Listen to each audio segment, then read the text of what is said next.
Welcome back, Tiger fans, to Rockin' Radio's football podcast. I'm Nate Edwards. That's Nathan Hurst. This is Before the Box Score. It is almost May. It's going to be May if you were online in the 2010s. But yeah, we are going to be talking about the post-draft, the post-NFL draft, and we're going to be talking about some portal additions because, it's the time of year to talk about that stuff. Nathan Hurst, how you doing? I'm doing all right in a different part of my basement today because the other corner is seeping water out of a crack. So forgive my impromptu location if you're watching on YouTube. If you're listening to my dulcet tones, you won't notice a difference, hopefully. There you go. Cannot imagine any scenario where seeping water is a positive, whether that's a person or a place. So, you know what? My condolences to your situation, and hopefully you're not seeping water personally. But yeah, let's talk about the draft, the opposite of seeping water. Okay, so the draft happened, and Missouri Tigers were drafted, and this is a good thing. We had Armand MIzzou, who went exactly where we thought he was going to, Luther Burden, who went a little bit past what we wanted to, and then Marcus Bryant just out of nowhere getting drafted in the late rounds. I mean, look, we all love our Missouri Tiger boys. We all think they should be drafted. The fact of the matter is, even if you're a top, 1% football player in the world, you're probably not getting drafted. That's just how this works. I have not been online for the discourse around it. I think everyone's still pretty excited about the outcome, although obviously you want more. But, 3 Tigers drafted from a team that produced 10 wins back to back. I mean, does that sound about right to you? I certainly don't think there's any disrespect, but how does it feel? How does it feel to have 3 Missouri Tigers from this team drafted?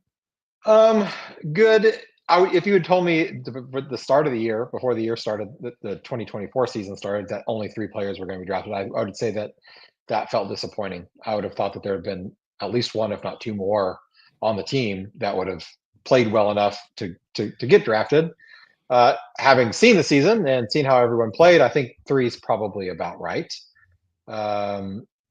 It certainly. I mean, I don't think anyone's thought that Mimbu would leave early to go to go to the draft, but the fact that he's not only the highest drafted pick, but a top 10 pick is pretty amazing. So that in and of itself makes it all pretty great. I think an unheralded 3-star kid out of Lee's Summit goes from there to the second lineman drafted and a top 10 pick is a pretty cool story. Yeah, if this time last year we didn't think he was going to be a first round draft pick. I mean, we didn't think he was going to go in the draft. Yeah, we thought up until the end of the season he would be a 4-year. He'd come back next year as a senior, and then we talk about what his draft prospects would be. Yeah, so that's cool. That's super cool. I don't know, how this roster is constructed and what guy could make that the Mimbu leap, as we're probably going to call it from here on out. But you just never know. You really don't know with these sort of things, and so much of it is not only just production on the field, and then the interviews, as Shitter Sanders found out, but also just what teams need. If it's an offensive line heavy kind of season, you might be overvalued. If it's a running back, well, it's never a running back heavy season. If it's a defensive back heavy season, maybe you're overvalued there. So it's you never know with these sorts of things. You never know until it actually happens. But yeah, I think 3 sounds disappointing, but really, we'll get to the guys who actually and give them their flowers, the ones that actually got drafted. I think the biggest surprise for me of the ones that weren't picked, frankly, is Theo Weiss. I mean, we talked about it in the show before. He was the best receiver on this team. And I know Luther Burden commanded the most attention, but he was the one that delivered. He had the pedigree coming out of high school. He was a high 5-star guy, played at Oklahoma, played at Missouri. He was productive at both. He was a senior leader. He gave great interviews when you talked to him. He seemed to have really good hands. Obviously, the 40 time was not as fast as people would want.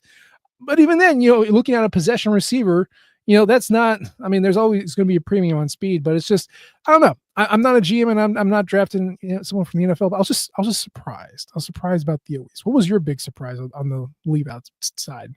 Yeah, I mean, definitely he's number one. I mean, I'm not sure how you can look at what he did on the field this year and not think this guy has the capability of producing in the NFL. Now, would he be a star in the NFL? Probably not. But No. there are a lot of teams with third wide receivers, fourth wide receivers that are worse than Theo Weiss. So that was a surprise. I think Um, in hindsight, knowing that he didn't get invited to the combine, it shouldn't be a shock. But Johnny Walker Jr., based on his 2 years of production, um, was a little bit of a surprise and a disappointment. I thought that he was good enough, and I think he was a victim of it being a very very deep defensive end class. So teams in the fifth round still had plenty of other good options to pick. It wasn't that they didn't like him as much as they just had a lot more options, and he wasn't quite as visible in the process as some of those other guys were. So he would be the other one that topped the list for me, as far as if not shocking, just disappointment for him,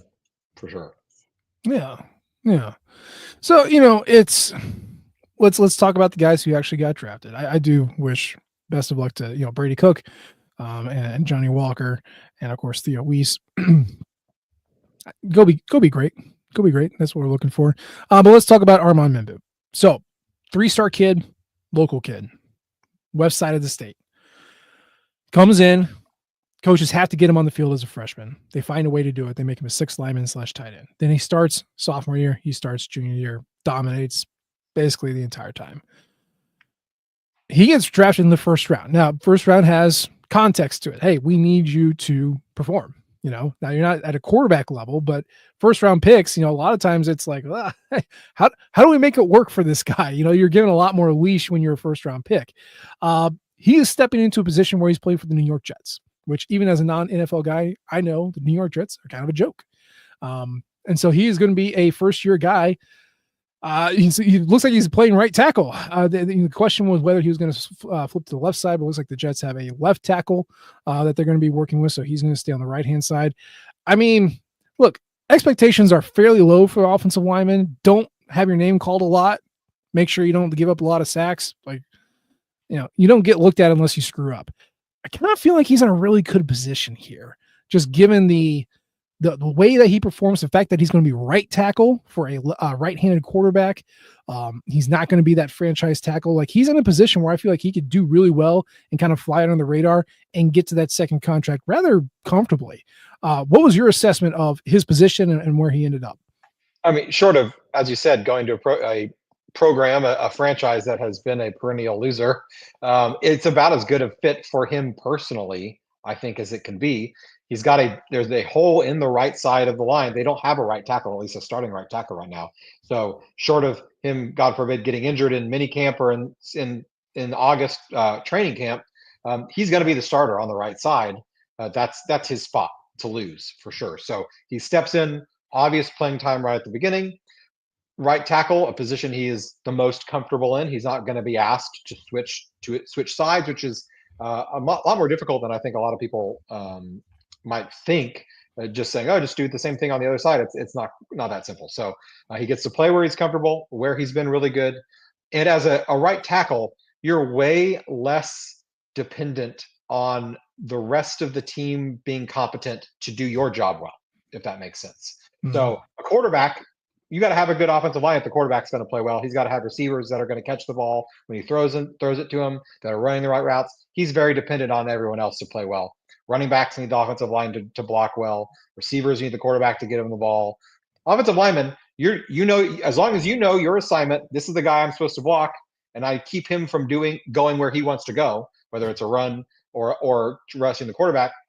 I can mind my own business and do my best here on the right side, and whatever else is going on, I can show that I'm a really good player. By the time that second contract rolls around here in 3 or 4 years, if he does that, he will make a lot of money, and he doesn't have to depend on other people to get him there. No.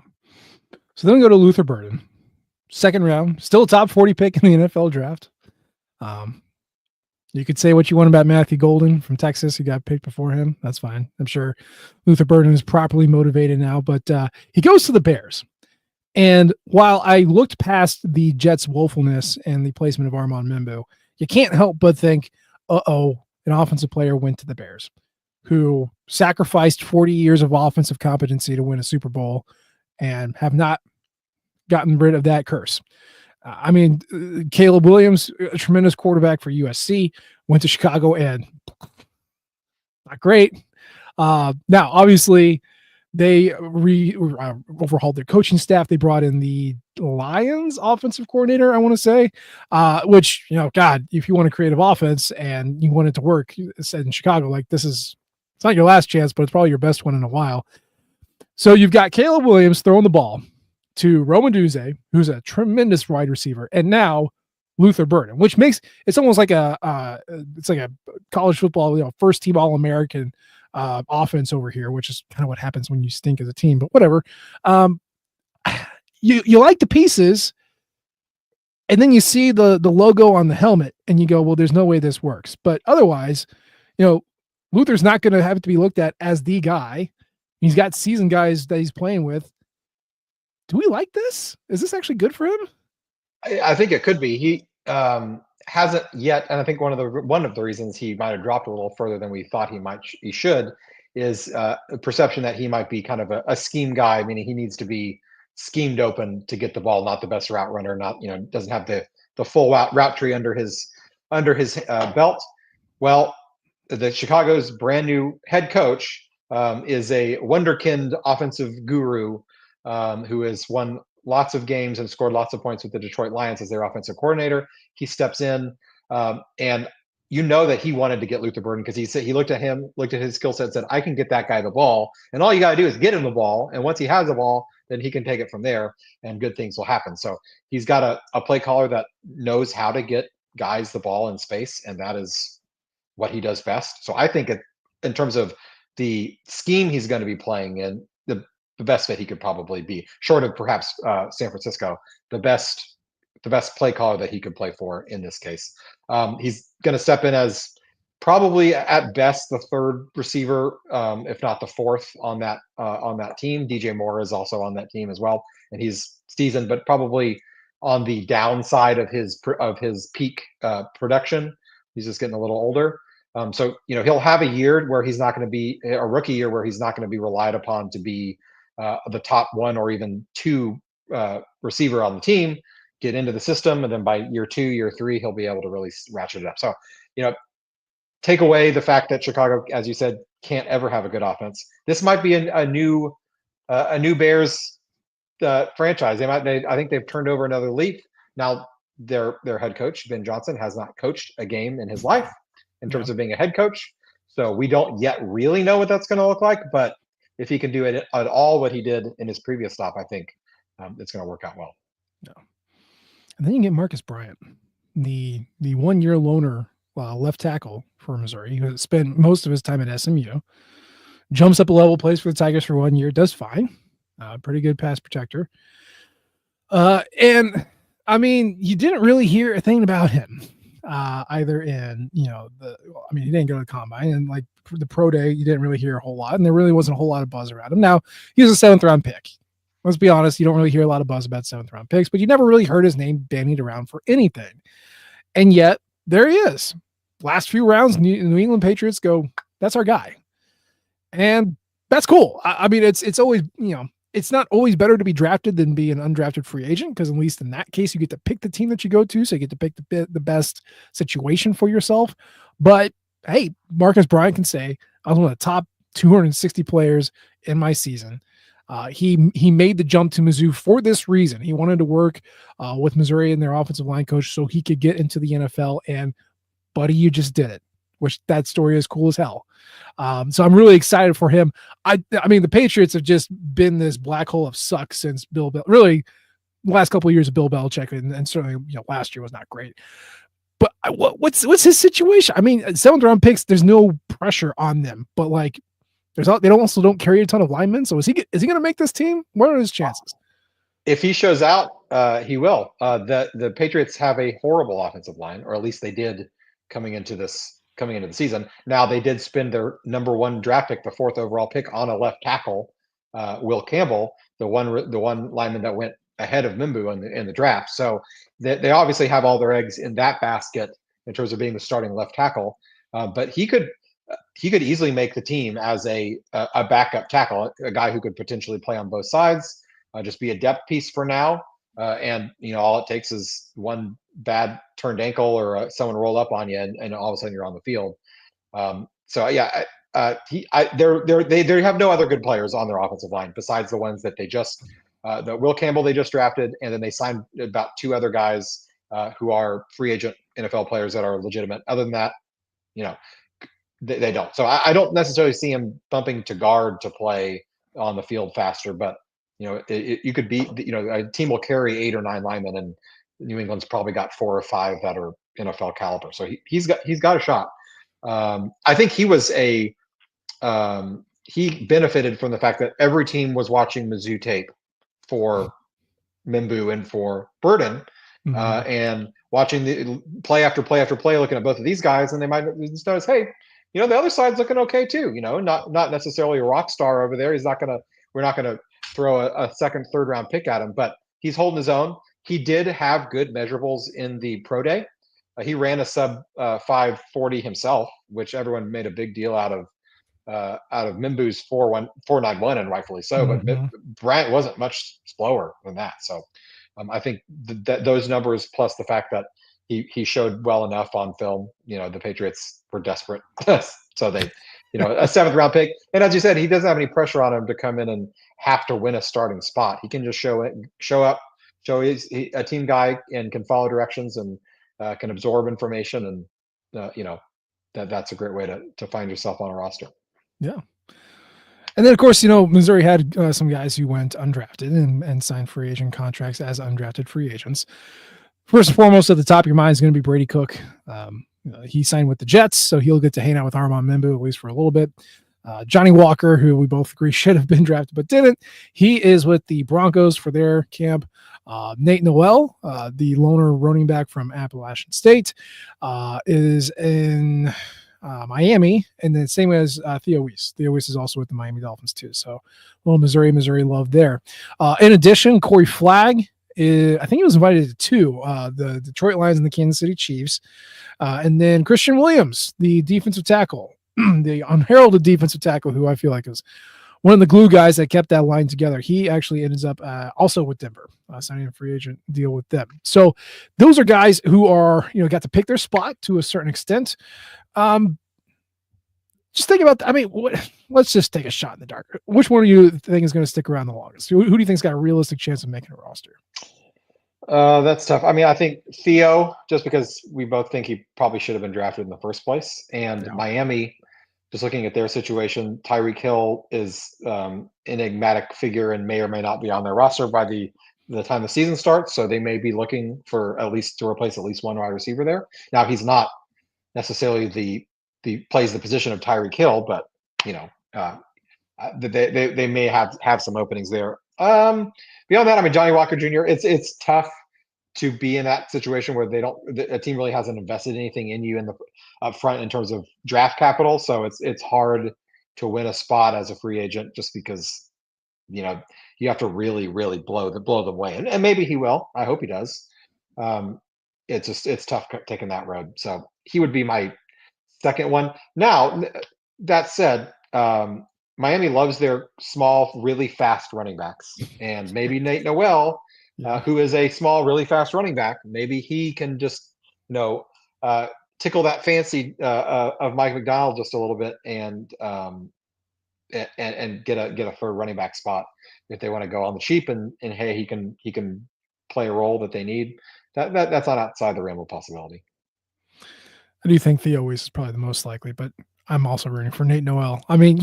He was injured like halfway through the season. I really feel like we did not see his potential, his max, right? I think everything was, first part was acclimation, and the second half was kind of working around that injury. So I think he could surprise. And yeah, it's tougher to hold a free agent on the roster when you've got all this money tied up with the draft picks, but also, running backs, very disposable in the modern NFL, and if you need to just carry a few, just to have them, and you're just fast, like there's a lot of teams that value fast. So yeah, I'm curious. I'm intrigued. I think he could do something, and I hope he does. I hope they all do, but Weiss and Noel in particular, I think might be able to surprise. So obviously you talk about one draft, you got to start talking about the next one, like the very next day, right? Because that's the disease that we all have. And like I said, this time last year, we didn't think Armand Mimbu would be in the draft, let alone be a top 10 pick. But that sort of thing happens. If you're looking at this roster, I think the name that jumps out the most is like a Caden Green, right? And someone who has a very high pedigree coming out of high school, has performed very well in his one season at MIzzou. Really, he did well at Oklahoma too, but he will be in his third year and another year of that, like offensive lineman who could play like that. High demand. Other than Caden Green, though, is there anybody on this team that you think, knowing all of the blind spots that we have, a year away, is there any other person on this team that you think could be drafted in next year's draft? I mean, there certainly will be more than one. So I think the best bets would be uh, Connor Tollison if he comes back healthy and has another plays as well as he did last year. I think he could. I mean, he won't be a first or second rounder, but he could get drafted. I also think now we haven't seen it yet, but I think a guy like Damon Wilson, if he has a big year, a year that we're hoping he has as a pass rusher, I think he could get drafted as well. He's just got that kind of pedigree. Now he's got to prove it on the field and get production. But if he does, then he would probably be the third guy in that list. And then Keon Coleman, he's smaller, doesn't have necessarily that prototypical large, X receiver downfield body. But if he has a good season out of the slot and can run a full route tree and put up 1,000 yards and have a great season, I think he could get a taste as well. And Eli Drinkwitz of offenses, slot receivers can feast. And yeah, Kevin Coleman, he did this at Mississippi State last year, where basically he was the only guy. What happens when he's got some competency around him? I'm really curious, if he can blossom, if he can explode into max potential, or if it's, a too many weapons standpoint and he just does okay. But, it's not just the stats, it's how you play, it's how you interview, it's how you perform, it's how you measure and all that sort of thing. And I think Coleman's got a lot of similar traits that Burden did without maybe as much as the fanfare because he's transferred 4 times. But I think the athleticism's there. I would look at him too. David Wilson's interesting because this would be his third year. And like he was good at Georgia. Obviously Georgia's a Death Star, so everyone's a rotational piece, but if he makes a starting slot and really makes an impact, like I could see that too. I'm also curious, like a Dalen Carnell or a Chris McClellan, Dalen Carnell, yeah. Like the way he plays, and he's got another year underneath his belt. Like, boy, like he's been very impressive, and he's improved. That's the biggest thing. He's really improved his pass defense over the years, in addition to the boom pow that he likes to bring. And like Chris McClellan, again, that's a pedigree guy. And if he's got another year of like some decent upfront pressure, like there's NFL teams like that stuff because quarterbacks hate it. So I would look to them too. As far as like a Zion Young or like who else do we have? Like I guess Jalen Catalon. I don't know if he's going to be. I've got 2 more names for you that I'm thinking about. Jalen Catalon. Now he's going to have to play the whole season healthy. Yep. And finish the season healthy and have a really high production. It doesn't have to necessarily be like 8 interceptions like he had last year or whatever, but he needs to play and stay healthy the whole time and have a really good year. He's going to be dinged because he's had such a terrible injury history.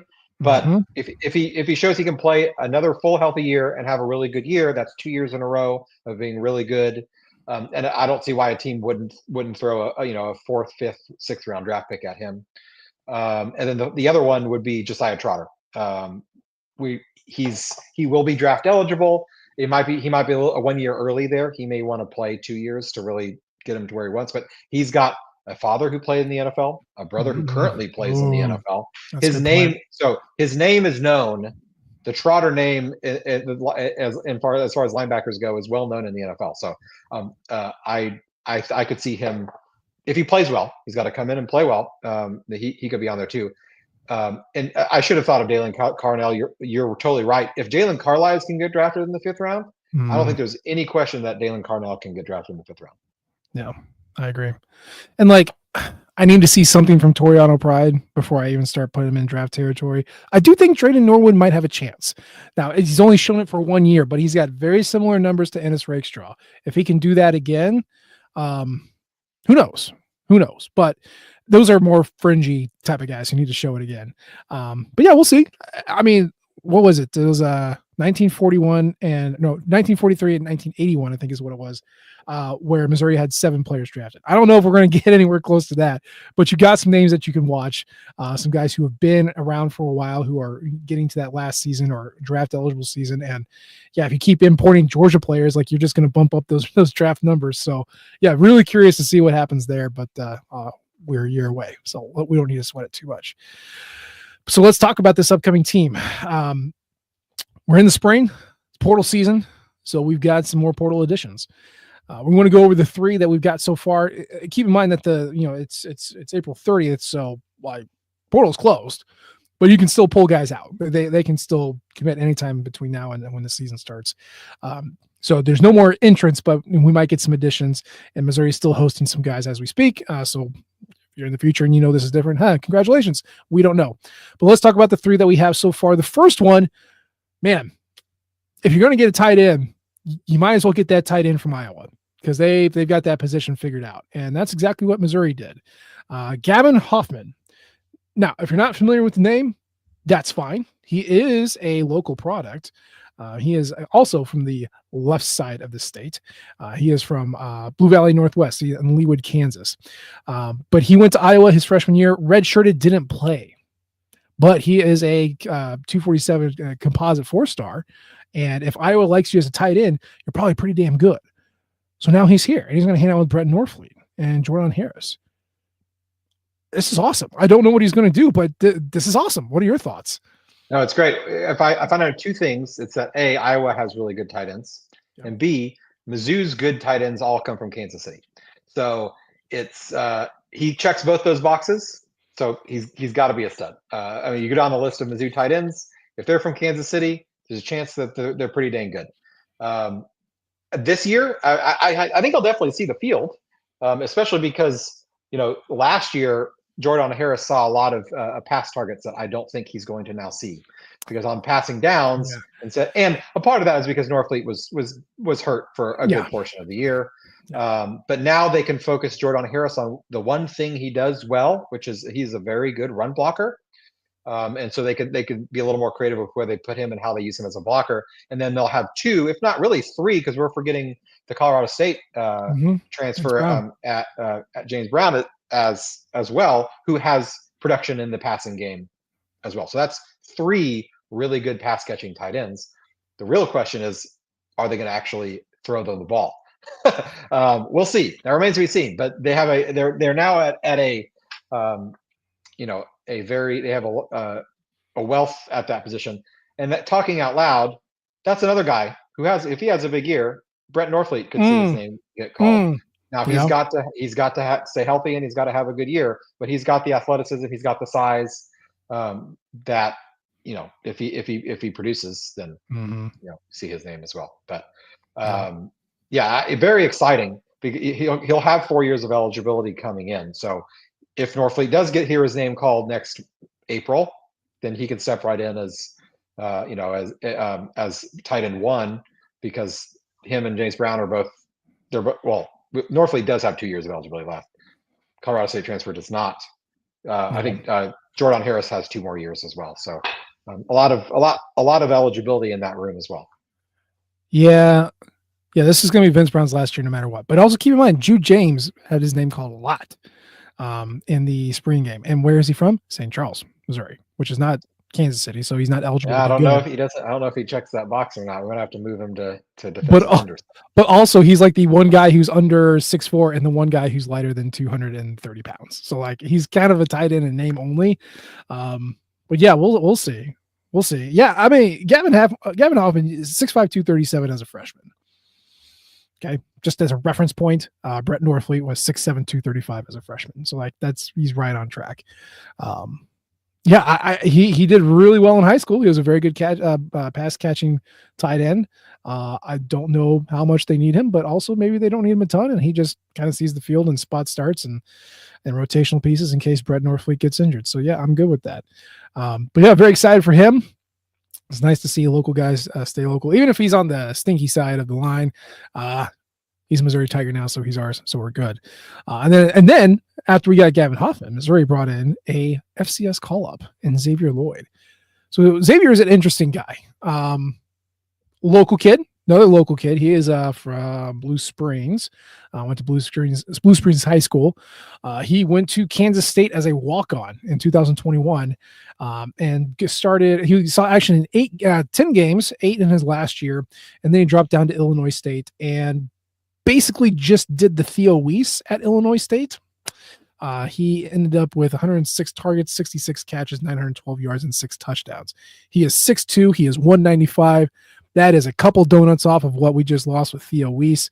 And if you talk to K-State coaches off the record, they said they really sad to see him go. They just couldn't find a way to get him on the field because he made some excellent catches. So this is discount Theo Weiss is what it's looking like. It's a 1-year loan, but how do you feel about it? It's great. I wrote at Rock M a couple weeks ago what I hoped that the Tigers would add in the spring portal. There are 4 positions I thought they could add somebody at. Wide receiver was one of them, and that's just because that very talented position group for Mizzou, but not a whole lot of production outside of Keon Coleman, who has a lot of production. It's a big step off in terms of who's actually gotten lots of catches and lots of yards. So I have faith that a lot of those young guys are going to step in and do great, but they just haven't yet. So it's great to have someone who has done that and is coming into his 4th or 5th year of college football. He knows the ropes. He's played Power 4 level football already. He's stepped down. Now he's ready. He's motivated. He's ready to come back up and do it again. He's got some size as well, so he'll be able to play on the outside because I think that slot position is going to be locked down pretty well by Keon Coleman. So have him on one side, have Marquise Johnson on the other side, Kevin Coleman, Roman in the middle. Throw 1 or 2 other guys out there whenever you feel like it. I think that's a pretty nice, steady. He brings some steadiness to the unit. It was previously explosive, but not necessarily the most consistent or at least predictable group. No way. So you got Speedy Johnson, James Madison, the president, Demarion Fulks, Josh Manning, Donovan Olugbaday, Xavier Lloyd now, Kevin Coleman, Daniel Blood, Sean Terry. How many of those have played more than 3 years of football? I mean, Coleman and Lloyd are the only ones. That's it. 2. Yeah. Not a lot of experience there. All the talent in the world. Yeah. All the talent in the world. And age does not always mean anything. There's not a lot of experience. Not a lot of height either. That's the other thing that this group was missing. Obviously, Luke Bidet is a wow factor kind of guy. He's 6'1", 203. Josh Manning is kind of your bigger wide receiver. He's 6'2", 209. You needed somebody to hang out with. Daniel Blood, who's 5'10", Sean Terry, who's 5'10", Kevin Coleman, who's 5'10", Speedy Johnson, who's 5'11". Like, it's just, there needed to be a little bit more. So I think this makes a ton of sense. And the experience factor, which is nice. And then Missouri added another offensive lineman. Former blue chipper from Florida State. Ugh. Looking for a new home because it sucked to be a Seminole last year, and now he is at Missouri. I have thoughts. I want you to go first. What do you think of this addition? Well, number 2 on my list of positions I hope that they would add someone would be offensive line. That's because you always want to add someone on offensive line in the portal. It's very difficult to do. At least it's very difficult to get someone really good there. Is Jalen Early really good? Probably not. But is he competent and athletic enough to compete for a spot and to raise the floor of the offensive line room? Yes, he is. I don't necessarily expect him to come in and win a starting spot immediately, but he's a guy that they could put out there and not feel like it's going to be a disaster. And that's better than nothing. And so at worst case, he's going to elevate the competition for the starting spot, and whoever does win that spot is going to have to work a little bit harder to beat him out. best case scenario, he does win out the job, and that's because he's the best right tackle. I'd imagine he'll probably be competing for that right tackle spot with Keegan Trost more, as opposed to any of the other spots on the roster at this point.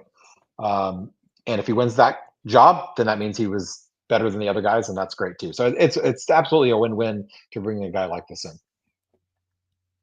Yeah, it's not a bad thing to add P4 experience to your offensive line. We've been doing the transfer portal for a while. The spring portal still feels fresh, but I think the lesson you can learn is that you're not getting anybody you don't already know you're going to get in the spring window. I think Missouri got very lucky with Marcus Bryant last year.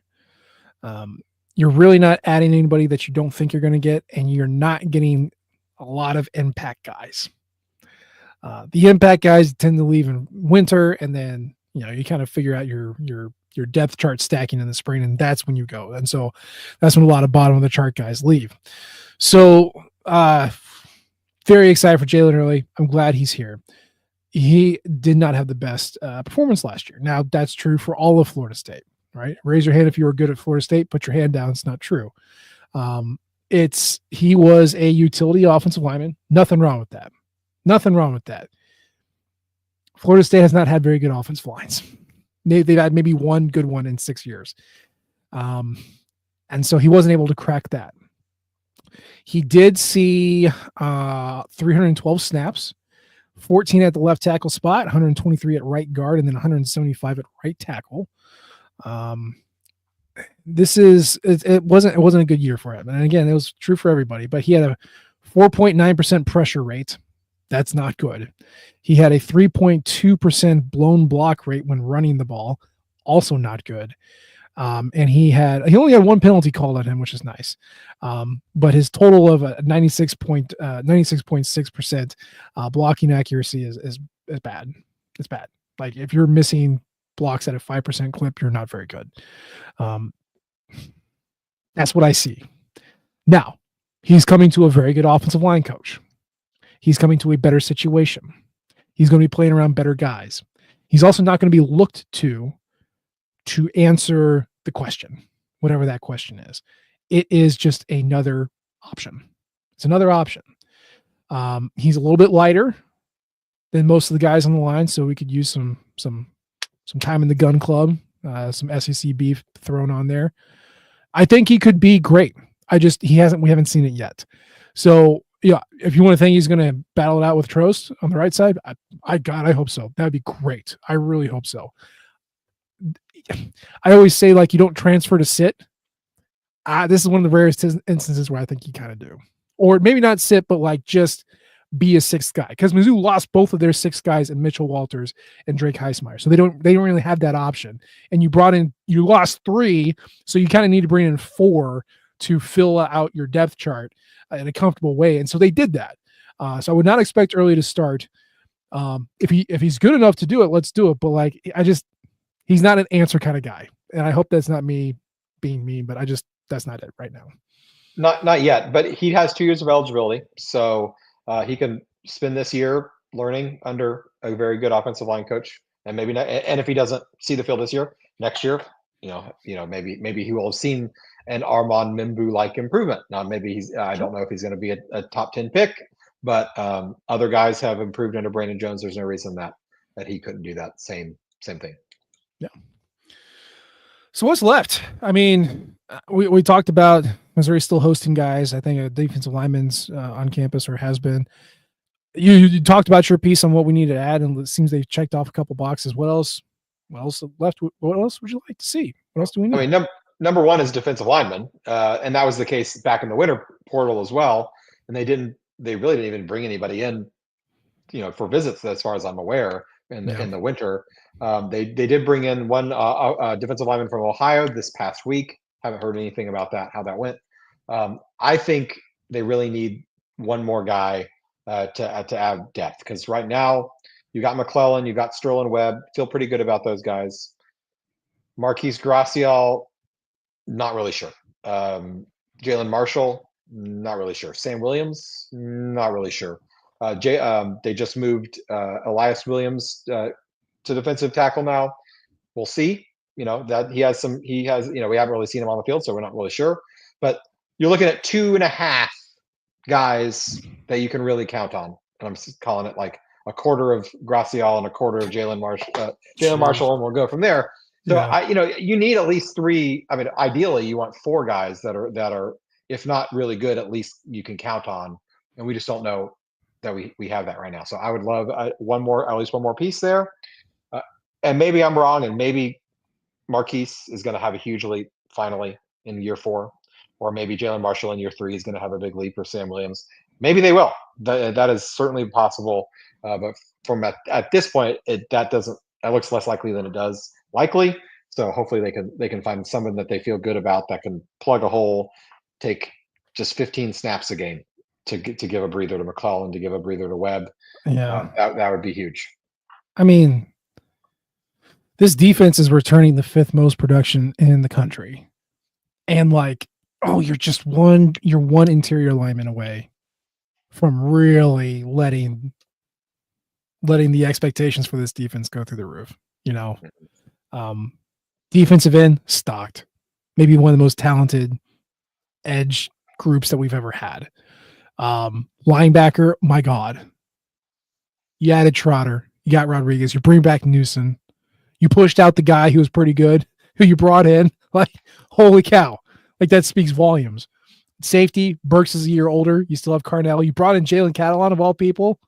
Interesting, like replicable pieces in Mose Phillips and Beans Banner. Like, this defense, oh my God! But if they can just run up the middle every play, it doesn't mean anything.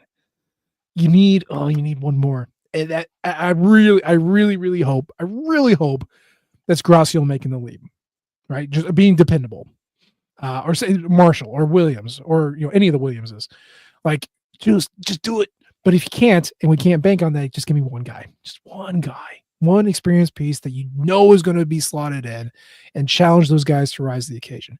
And then, now we're talking like killer defense again. I don't want 2022 from the offensive side again, but if you want to do that from defense and just be stifling and dominant, oh my God, yes. Because this offense is going to stink, and that's a conversation for later. But you need that, so you definitely get a defensive lineman. And hey, if there's some star that wants to transfer, that's sitting out there, like, yeah, do it.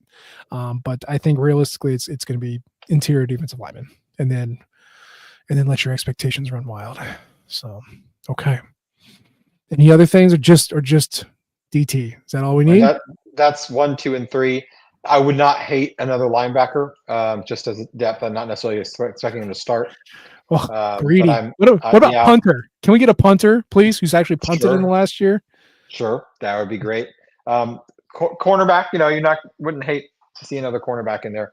But in terms of that's all on defense. On offense, you said they're not going to be elite, but they also don't really have any glaring holes that have to be filled necessarily, outside of an elite left tackle or somebody. But that's probably not going to happen. So at this point, I think focus on what is going to be good, and make a strength an elite strength, and that's building up your defense even farther, because that's going to be the strength of the team.